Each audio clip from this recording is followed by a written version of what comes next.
वक्फ कानून पर जमीयत उलेमाए हिंद की बैठक दिल्ली में महमूद मदनी की अध्यक्षता में ये बैठक है। इस बैठक में वक्फ पर आगे की कानूनी लड़ाई को लेकर मंथन चल रहा है।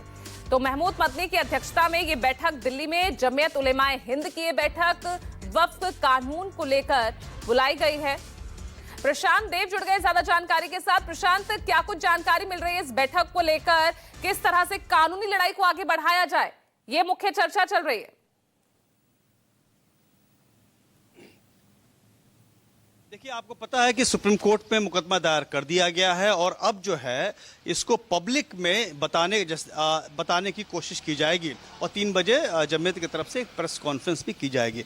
आपको बता दें कि पहले दिन से जिस तरह से इसमें इतना विवाद हुआ इस कानून को लेकर के, तो अब ये कानून पूरी तरीके से राजनीतिक मुद्दा बन चुका है और चूंकि मुस्लिम समाज को ये लगता है कि बार बार मुस्लिम समाज के जितने भी प्रतिनिधि करने वाले समाज के नेता हैं, लीडर हैं, वो बार बार ये कह रहे हैं कि ये उनके धार्मिक और सांस्कृतिक उस पर हमला है और वो उसको बर्दाश्त नहीं करेंगे। तो उसी को लेकर के ये बैठक की गई है और चूंकि जमीयत उलेमा जो है ये पूरे भारत में अलग अलग उस सेक्शन को रिप्रेजेंट करता है, तो ये बैठक बेहद महत्वपूर्ण है और यहाँ से जो संदेश जाएगा प्रेस कॉन्फ्रेंस के जरिए बताएंगे। पूरे देश में इसको इस अपना विरोध वो दर्ज कराने के लिए ये काम करेंगे कि किस तरीके से सरकार ने उनके साथ छल किया है। पहले दिन से ये आरोप लगाया। उसके पहले आपको याद होगा कि मुस्लिम पर्सनल लॉ बोर्ड ने भी विरोध प्रदर्शन किया, दक्षिण भारत में किया, बिहार में किया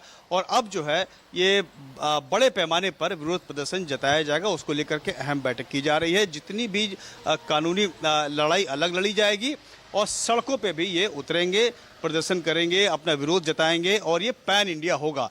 तो प्रेस कॉन्फ्रेंस में इस बात का खुलासा भी किया जा सकता है। तो एक तरफ सरकार बार बार ये कह रही है कि ये गरीब मुसलमानों के हित वाला कानून है और दूसरी तरफ जो मुस्लिम समाज के लोग हैं और दूसरी विपक्षी दल हैं बार बार इसको कह रहे हैं कि ये उनकी धार्मिक स्वतंत्रता में सीधे सीधे दखल है और इससे कुछ भला होना नहीं है। यहाँ तक कि ये भी आरोप लगाया जा रहा है कि वक्फ की ज़मीनों को हड़पने के लिए ये कानून लाया गया। तो इस तरह का संदेश दिया जा रहा है और बड़े दिलचस्प बात यह है कि अब बीजेपी की तरफ से भी इस कानून को लेकर के लोगों में बैठकें की जा रही हैं, जिले स्तर से लेकर राष्ट्रीय स्तर तक लोगों को समझाने की मुहिम चलाई जा रही है।